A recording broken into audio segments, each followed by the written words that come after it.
My first encounter with virality, just to give you a little perspective before we go right into the tips, is that I wrote this book that is actually me at age 21. I wrote this book called How to Go to College Almost for Free. It's like how to win college and university scholarships.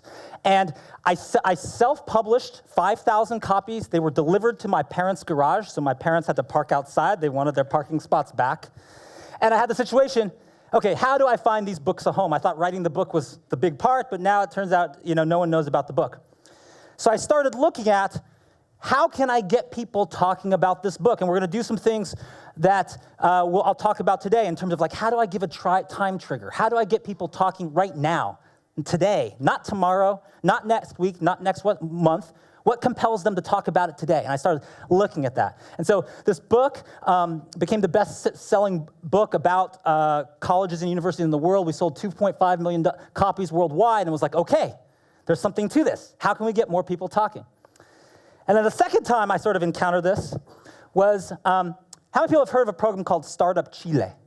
Okay, a few people here. Okay, Startup Chile, if you're in Brazil, maybe you've heard of it. So I was actually the pitch trainer in Startup Chile. So I was the person who people would come to my sessions, and I would do sessions each week on how to pitch investors. Here's what your slide deck is. Here's how you should talk about your company. And I realized all of these companies didn't have much traction early on. So we started talking to them about how can you do a quick viral campaign to get people talking, to get your first 20,000 users, so to make it a little bit easier to raise money. And then all of that went into an agency I created called PR Hacker. We're in San Francisco, New York, Austin, and London, and our three principles are data-driven, growth-focused, and viral optimized.